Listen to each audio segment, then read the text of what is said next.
El día de hoy nos acompaña la maestra Luz María Ledesma.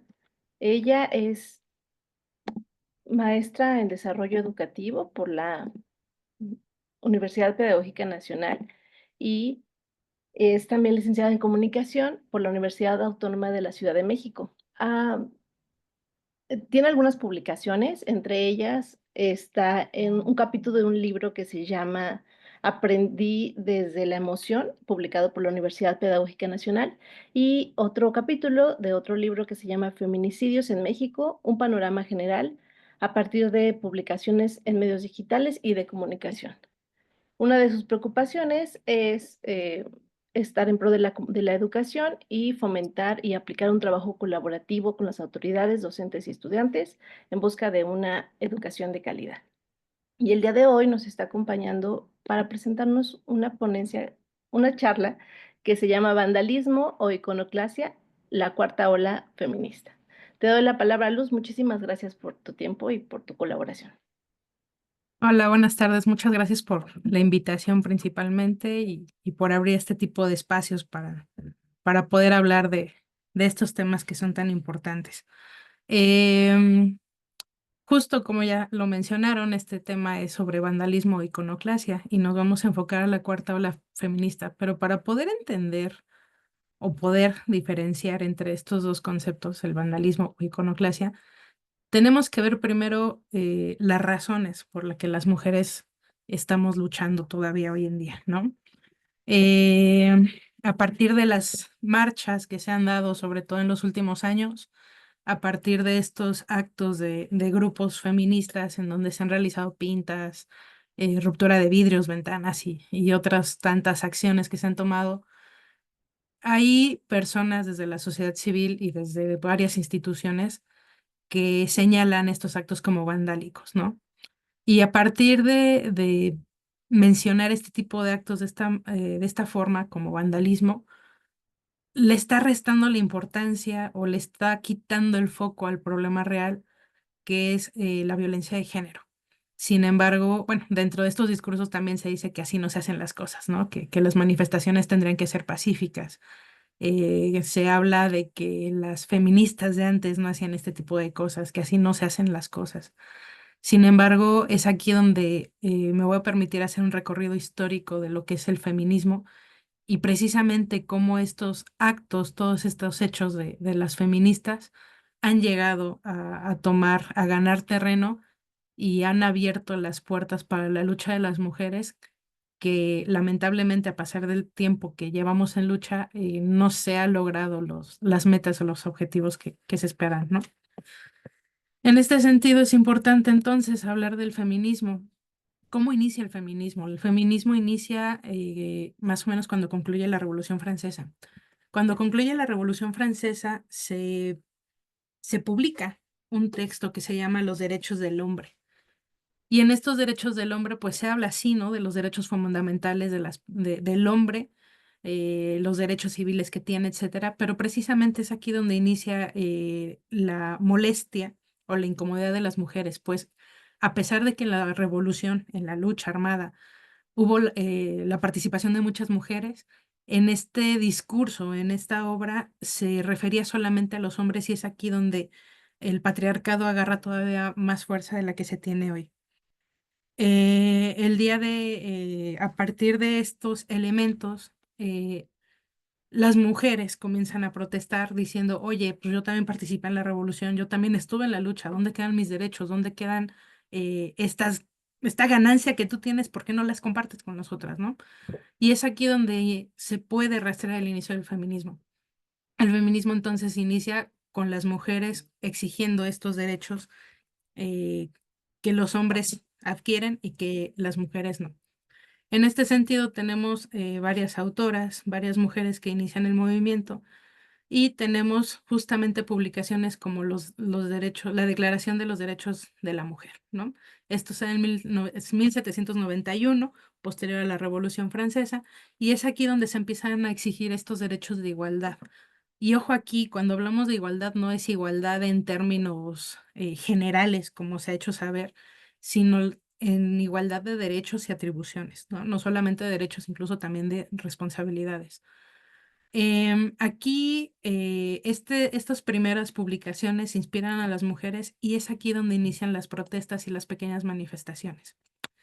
Tenemos la crítica a la opresión por parte del patriarcado, se habla de los derechos de las mujeres, no solamente en términos personales, sino también de educación.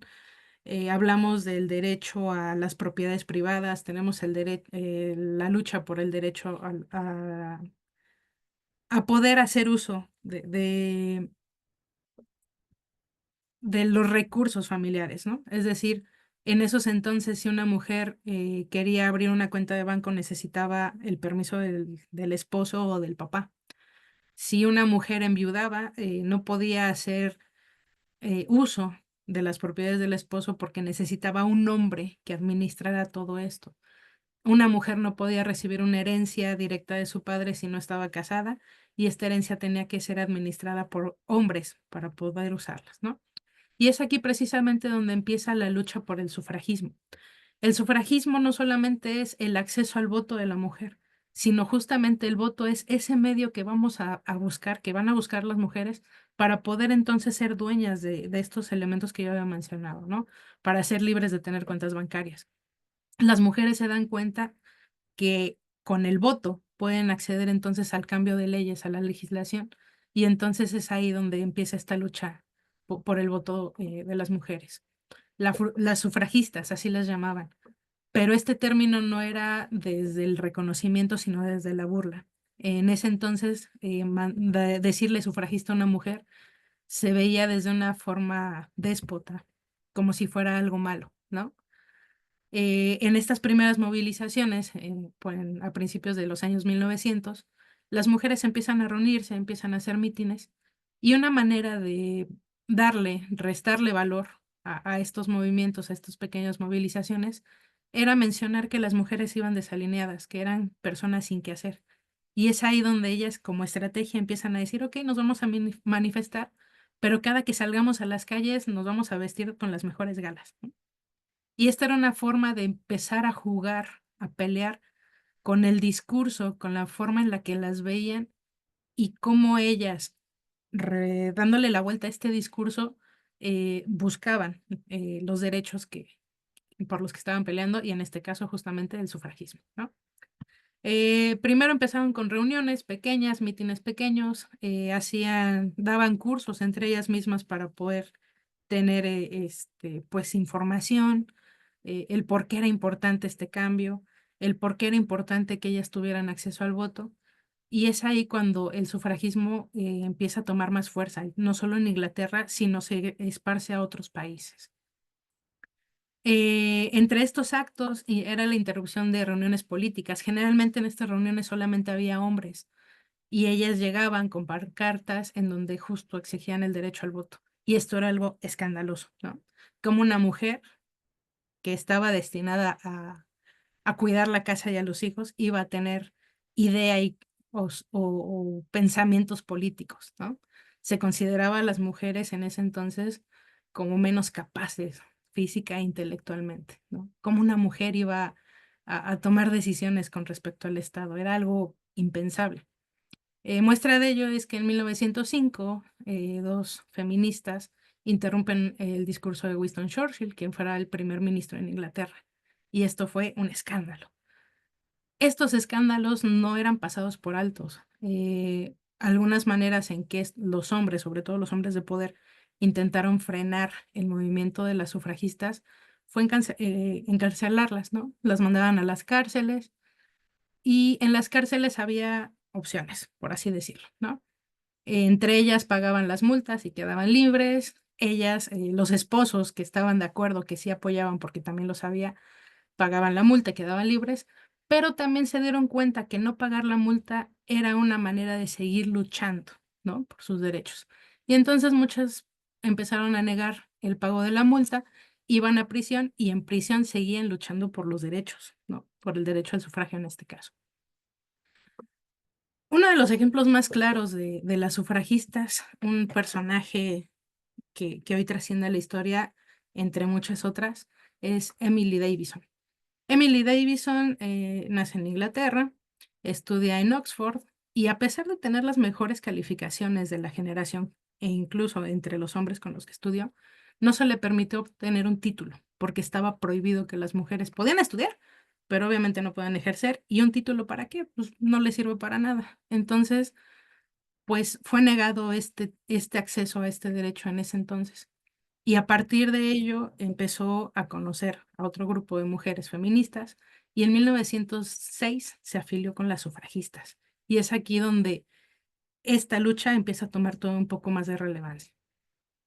Ya para 1911, a pesar de estas movilizaciones que hacían las mujeres sufragistas, pues vieron que no había resultados como ellas querían, ¿no?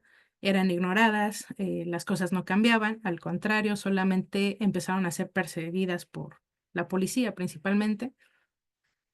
Y pues ellas empiezan a endurecer estas acciones, ¿no? Ya no solamente se quedan en pequeñas reuniones, empezaban a hacer marchas más grandes y empezaban a hacer actos más duros, ¿no? Más radicales. Y entre ellas decían, ya que debemos ir a la cárcel para obtener el voto, que sean las ventanas del gobierno y no los cuerpos de las mujeres las que se rompan. Aquí empezamos a ver estos términos en donde las mujeres ya no solo sacaban la voz y la marcha, ya empezaban a poner el cuerpo para poder manifestar la inconformidad que se tenía. A pesar de que ellas radicalizaron estas acciones, los delitos que bueno, más bien, estas acciones que se consideraban como delitos no eran tan graves, por lo que se generaba esta estrategia de la multa, ¿no? Paga tu multa, te vas libre. Y pues ellas decían, no, no pago nada y de todas formas me quedo, me voy y sigo luchando.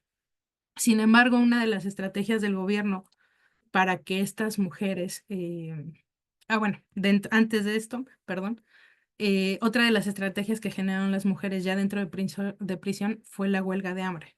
Es decir, no solamente me quedo como presa política, sino también voy a entrar a huelga de hambre y todo esto era para llamar la atención de los altos mandos del Estado, del gobierno, para que tomaran en cuenta la importancia del voto femenino. El gobierno precisamente, eh, con cero ganas de darles la razón y de ceder el voto, inician entonces la alimentación forzada para todas las mujeres que estaban en huelga de hambre. Em, en la imagen que se presenta pareciera que la sonda entra por la boca, pero en realidad la sonda se metía por la nariz hasta llegar al esófago. Era un trato indigno, inhumano, doloroso. Y entonces Emily Davison, una de las sufragistas, fue una de las mujeres más perseguidas porque ella estaba encargada de la organización de estos mítines y estos eventos. Y ella en la cárcel, en la prisión, sufrió alimentación formada más de 49 veces. En estas 49 veces, una fue tan insoportable, tan dolorosa, porque vamos, no solamente es que te metan una sonda por la nariz al estómago, también es forcejear, porque ellas no querían ser alimentadas de esta manera, ellas estaban en huelga de hambre. Fue tan doloroso, tan traumático todo este evento que intentó desvivirse, ¿no?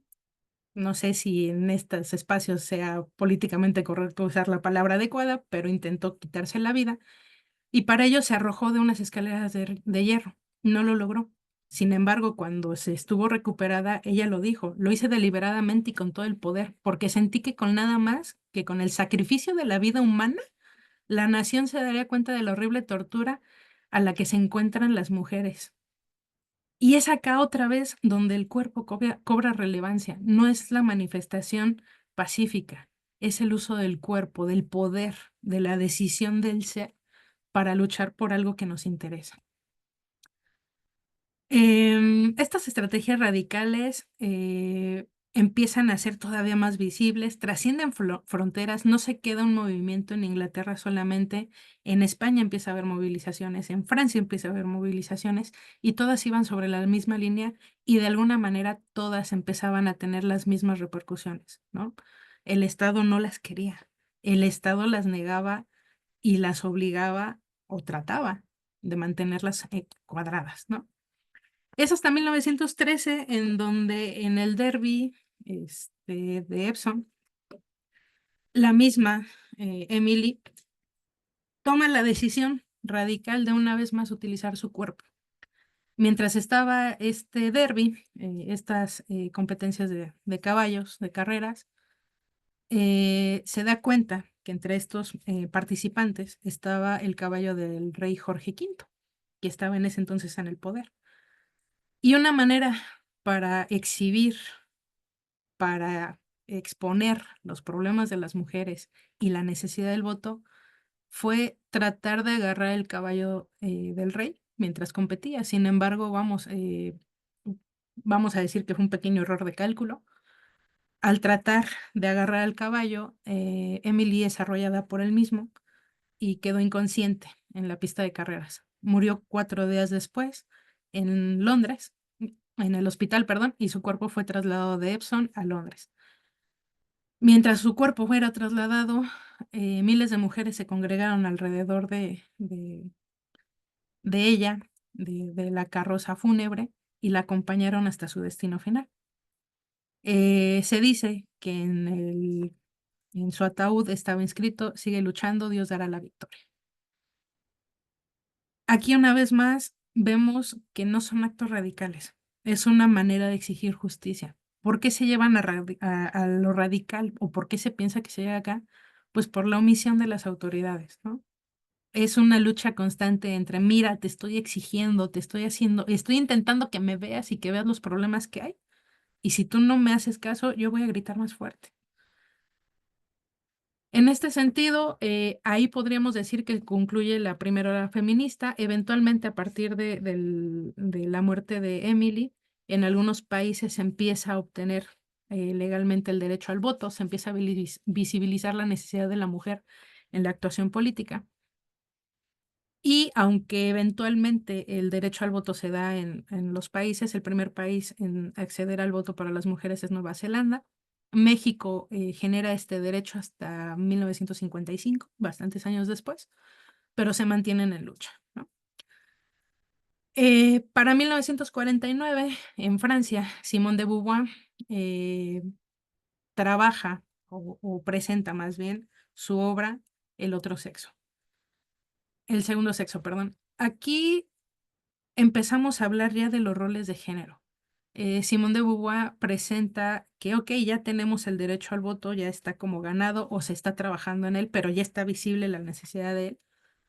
Pero ahora se empiezan a exponer estas diferencias que se dan a partir de los roles de género y cómo estos roles de género siguen mermando la imagen, la presencia de la mujer en la sociedad. A la par, o más o menos en estas mismas fechas, Betty Friedemann publica La mística de la feminidad.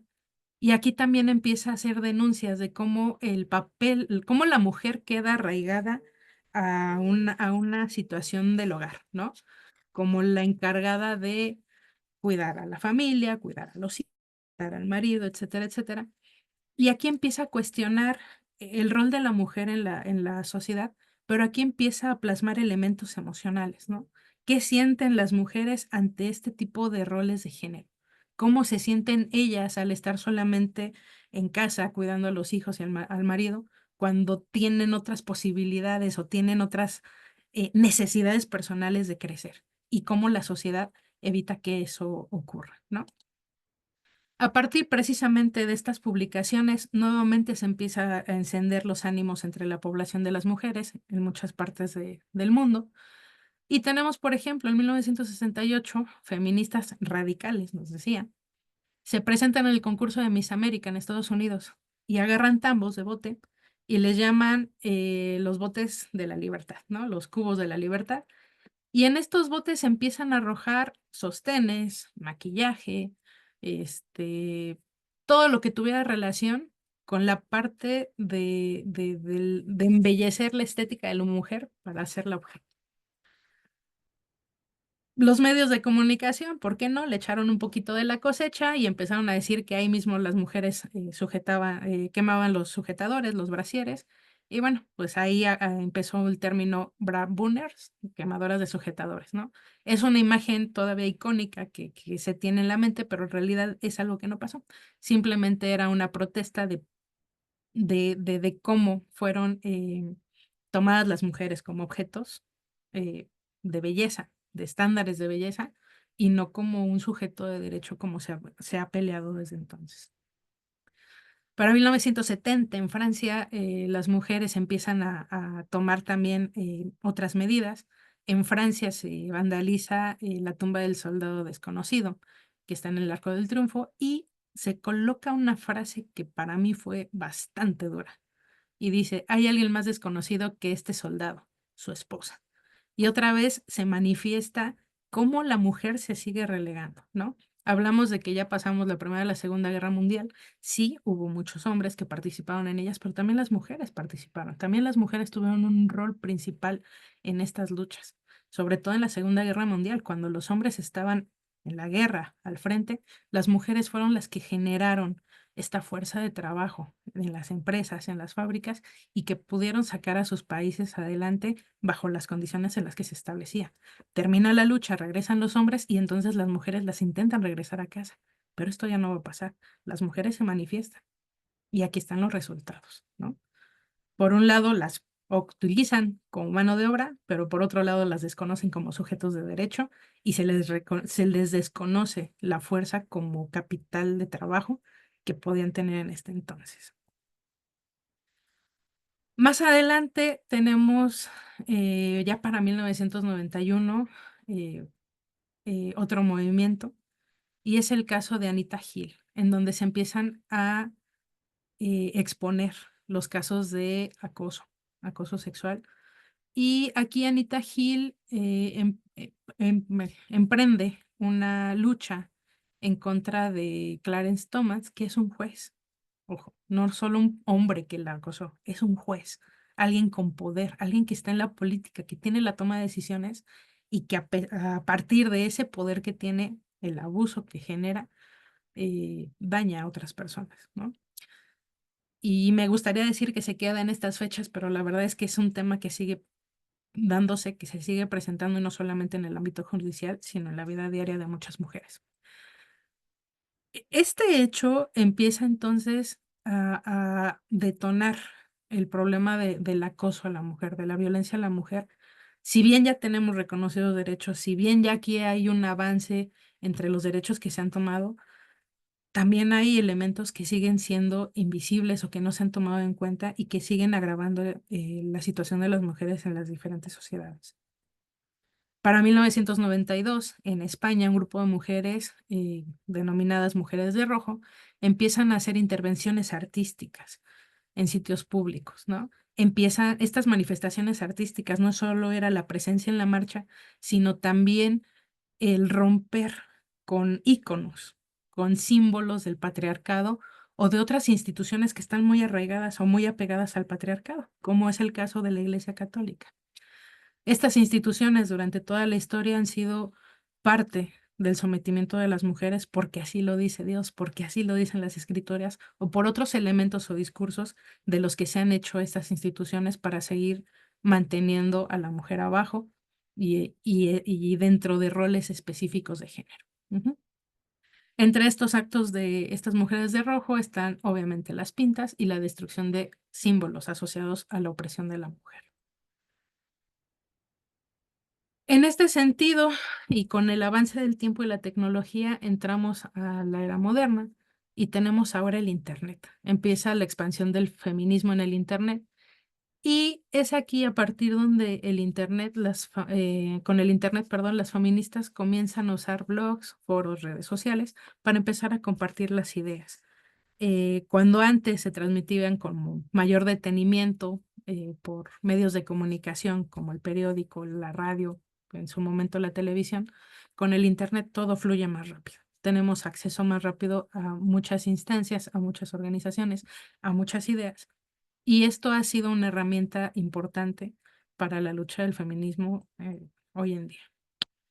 Para el 2003 empiezan a generarse las primeras leyes en contra de la violencia de género, principalmente en América Latina y en Europa. En México se empiezan a aprobar las primeras leyes en contra de la violencia y se establece protección legal y recursos para las víctimas de maltrato. Sin embargo, esto no es suficiente como la historia nos lo ha hecho ver, ¿no?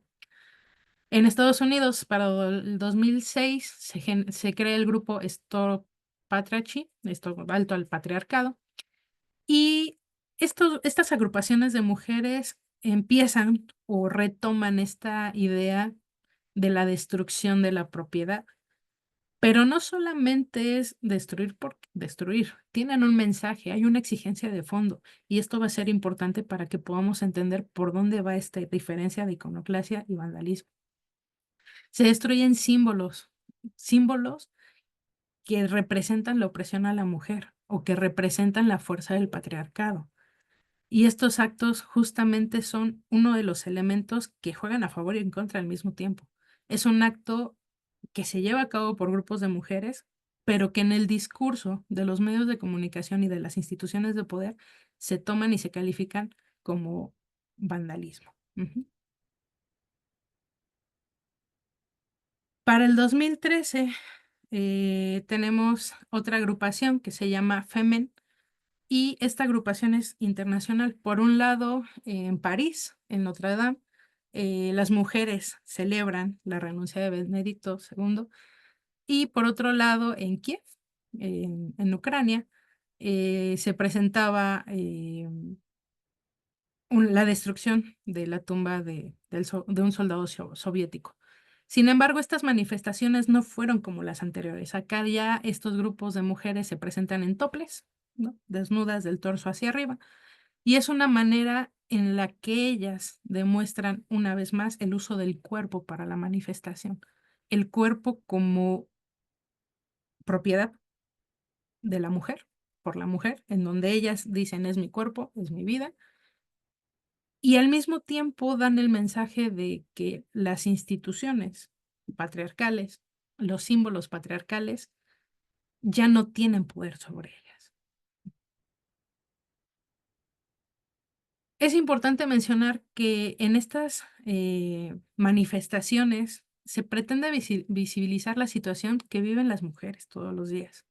No es un grupo de personas, no es una persona, no es una víctima, somos las mujeres en general. Si se hacen estadísticas reales, la violencia de las mujeres se ha incrementado, no ha parado. A pesar de tener leyes, a pesar de haber ganado derechos, la violencia en contra de la mujer sigue creciendo día a día. Y es aquí donde en estas manifestaciones las mujeres buscan eliminar o trabajar este tipo de cosas. En este sentido, hay que recordar que los movimientos sociales juegan un papel fundamental en la reconstrucción de los universos políticos. Eh, Son procesos de aprendizaje que constituyen la participación en el movimiento y las emociones forman una parte fundamental en estas movilizaciones.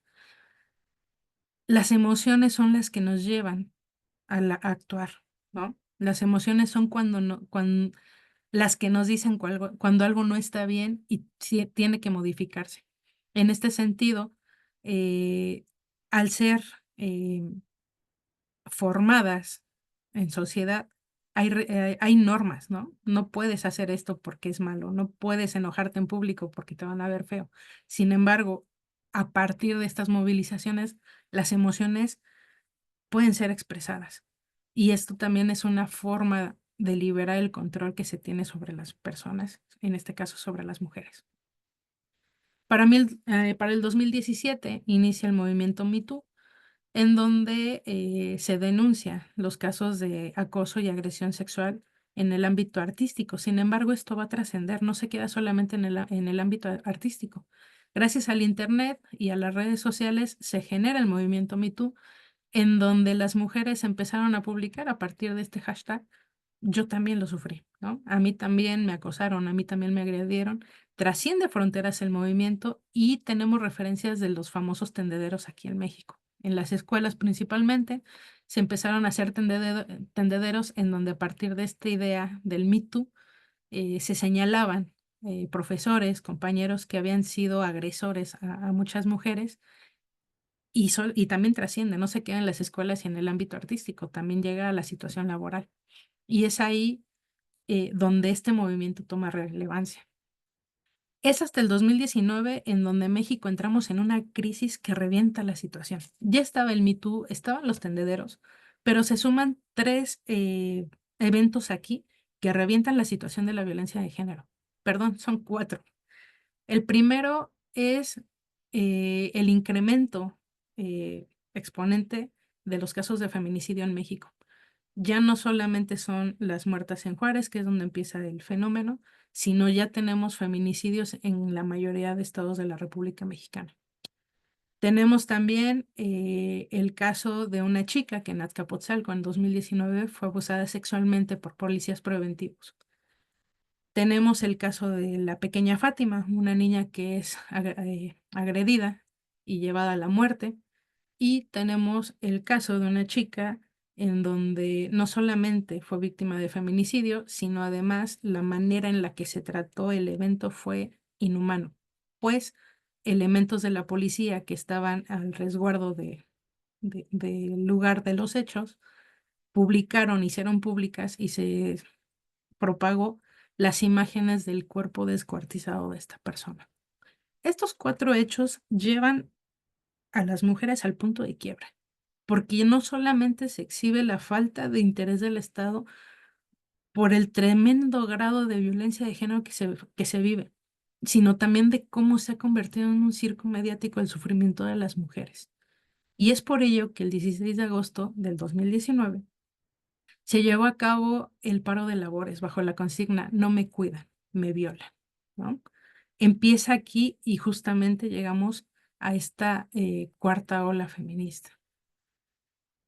En este año, las mujeres se manifiestan, empiezan a marchar, pero la marcha trascendió y entonces se dieron las famosas pintas, ¿no? El ángel de la independencia quedó completamente pintado, vamos a llamarlo una decoración moderna, ¿no? No solo el ángel, otras instituciones, ventanas, vidrios. En este año me parece que también fue la puerta de Palacio Nacional que se quemó. Y aquí, a pesar de tener los hechos, la denuncia, los eventos que eran visibles, que todo el mundo conocía, a las mujeres se les sigue diciendo que son eh, problemáticas, ¿no? Son vándalas, son gente sin qué hacer. Se quejan porque no tienen un hombre que las cuide, que les dé lo que necesitan, cuando no es así. Se sigue dejando a la mujer de lado como si fuera alguien que no tiene derecho a expresarse, como si no tuviera derecho a sentir, a pensar, a opinar, ya no no sobre la sociedad, sino incluso sobre su propio cuerpo, ¿no? Em, en este día, y a pesar justo de ser una de las marchas más multitudinarias en México, se dice que se congregaron más de 22 millones de mujeres. Y ese mismo día, aún así, se contabilizaron 10 feminicidios. Y eso, pues, el chiste se cuenta solo si lo quieren ver así, ¿no? Mm, ay, perdón. En estos actos, eh, en estas marchas, es importante señalar que no solamente eran mujeres que fueron a romper o a pintar, había sobrevivientes, había víctimas, pero también había familiares de víctimas. Y voy a tratar de pasar un video, espero que se pueda ver, y si no, por favorcito, me ayudan. ¿De qué lado? Mm, ¿Sí se ve? Perdón. No, no se ve. A ver, lo comparto. Gracias.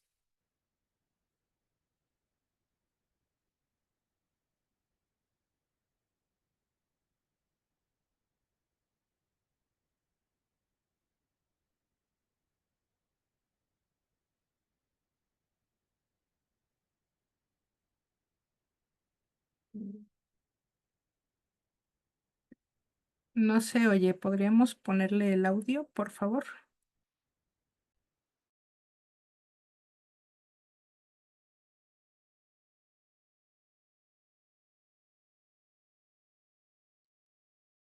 Sí, perdóname.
conmigo.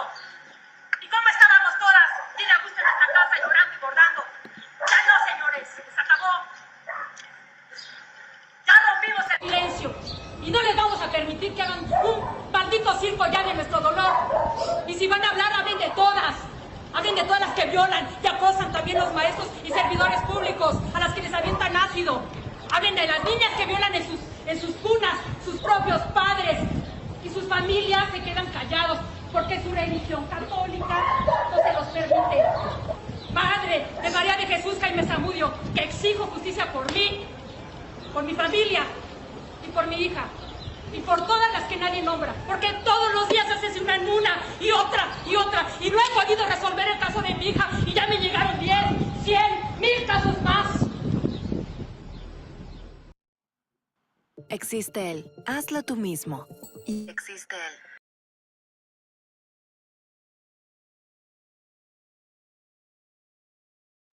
Listo, gracias.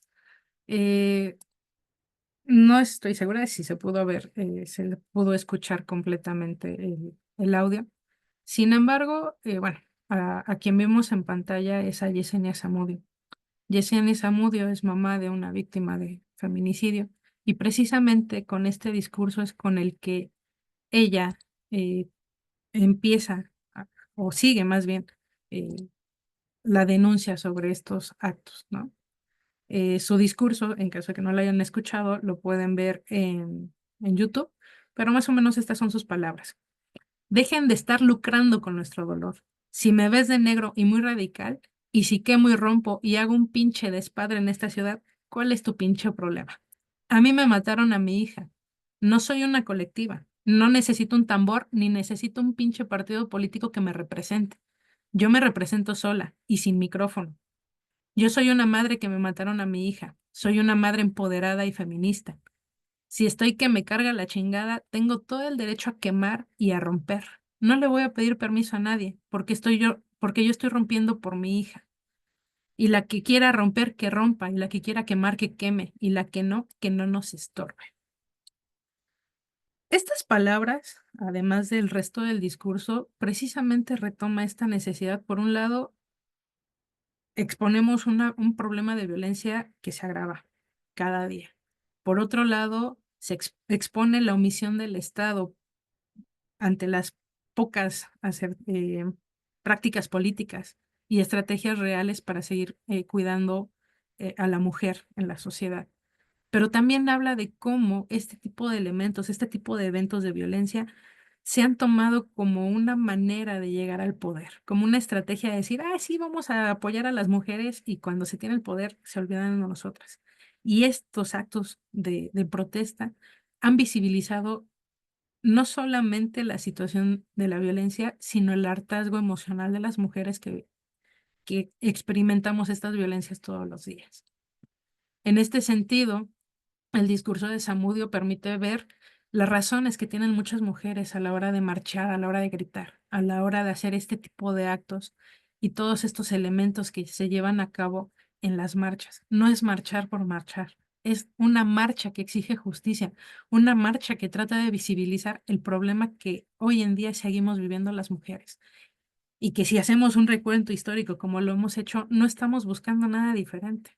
Estamos buscando algo que los hombres ya tienen y que a pesar de que han pasado muchos años, muchas décadas, las mujeres no hemos llegado a ese grado. En este sentido, realizar las pintas es un grito que no se queda en el aire, ¿no? Es una consigna de justicia, es una exigencia que tenemos las mujeres ante una vida de maltratos, de violencias y de desigualdad que se vive todos los días. La diferencia, ¿cuál es la diferencia entre el vandalismo y la iconoclasia? El vandalismo es algo que se hace por hacer, ¿no? Si yo un día me despierto y digo, ay, quiero romper un vidrio y lo rompo, eso es vandalismo. No hay una razón, es una destrucción sin razón, sin sentido.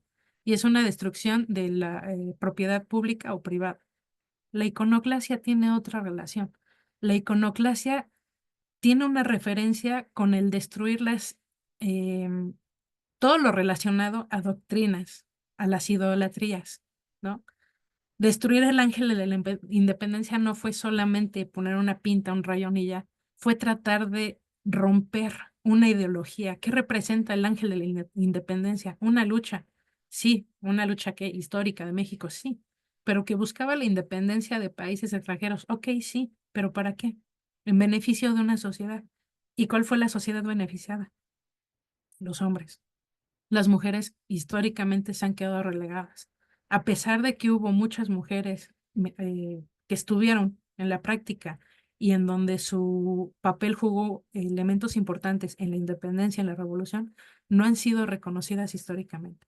Y no solamente en México, en la historia de la humanidad. Hoy en día ya sabemos que, bueno, más bien, se nos educó sabiendo que las mujeres nos dedicábamos a la recolección y al cuidado de los hijos desde la época prehistórica. Hoy en día sabemos que no fue así. Hay ya muestras de que hubo mujeres cazadoras, hay muestras de que hubo mujeres vikingas que iban a la guerra, pero todo esto se ha quedado en el olvido en la historia, porque la historia la han contado los hombres. Y es ahí donde nosotras hemos quedado relegadas, donde la mujer se ha invisibilizado. Y es la iconoclasia la que nos lleva a decir, no, las mujeres estamos presentes y vamos a destruir todos los elementos que intenten suprimirnos todavía, ¿no? Esta es la diferencia entre el vandalismo y la iconoclasia. La iconoclasia busca destruir estos elementos que intentan suprimir, pero al mismo tiempo es una muestra, es una exposición del hartazgo de las mujeres. Es la muestra de que la lucha está constante y vigente hoy en día, a pesar de todo el tiempo que ha pasado. En este Muchísimas gracias. sentido, pues yo les digo, les dejo la pregunta. ¿Ustedes qué opinan? ¿La lucha hoy en día, la marcha, es vandalismo o iconoclasia? Muchas gracias por su atención. Muchas gracias, Luz. Justo te iba a interrumpir para darles la palabra a las chicas y los chicos si quieren abrir el diálogo con ellos de este tema tan importante que nos has compartido. Arturo, le cedo la palabra de aquel lado.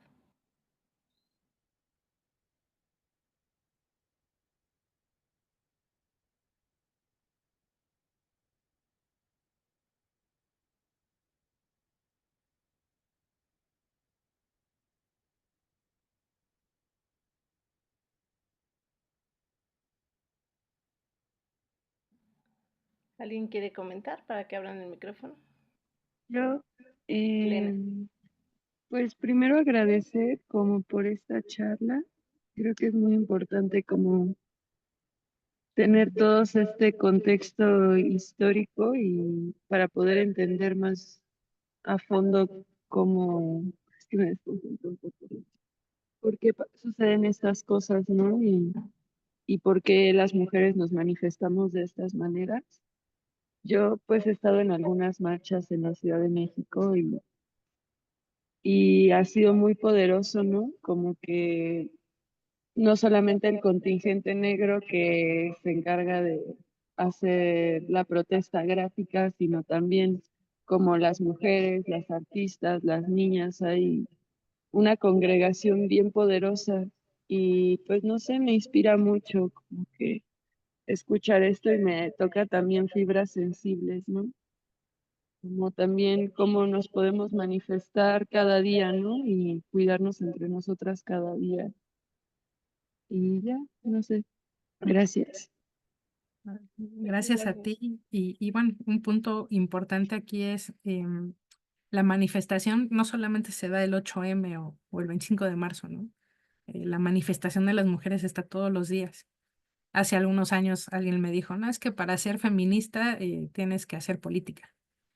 Y aquí hay que entender que la política no es estar en un partido político o tener un poder en cualquier nivel de gobierno del país. La política se hace desde lo individual, desde el momento en que compartimos nuestras ideas, desde el momento en que exponemos nuestras ideas y luchamos por un ideal. Así es, hacemos el cambio día a día. Exacto. Muchas gracias.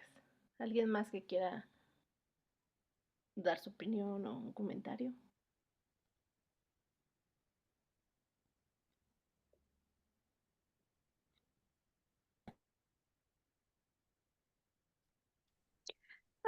Yo, ay, Gracias, Ale. Pues creo que igual quiero agradecer, creo que es muy importante estos espacios donde se dan estas pláticas, porque también creo que hay mucha desinformación, ¿no? En las redes sociales y en las noticias. Me acuerdo que cuando era pues, más joven, igual tenía esta idea de que era vandalismo, pero justo por la desinformación que hay, ¿no? En redes sociales y en las noticias.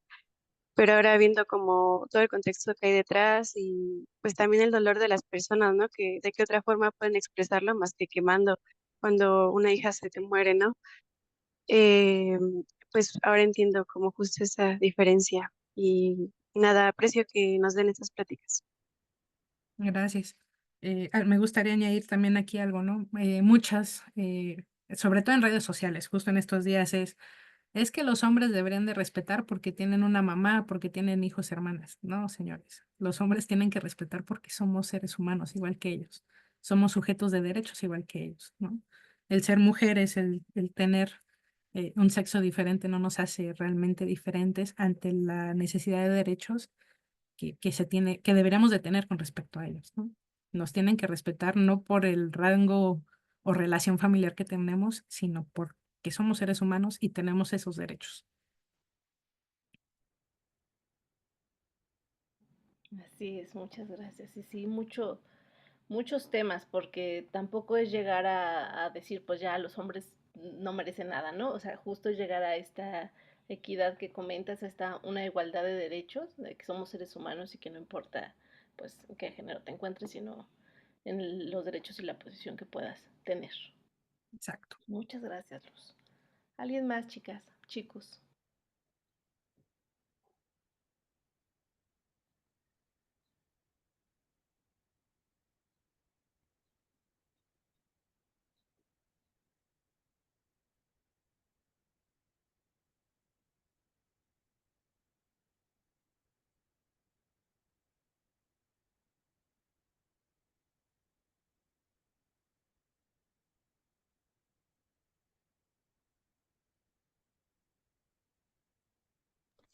Pues listo.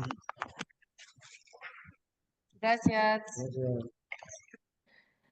Agradecemos a todos aquí su presencia. Esta es la segunda de las actividades que estamos haciendo en torno al Día de la Mujer y como nos comenta la maestra Luz, no es solamente por una celebración o un reconocimiento de un día, esto es como para tenerlo presente en nuestra vida cotidiana.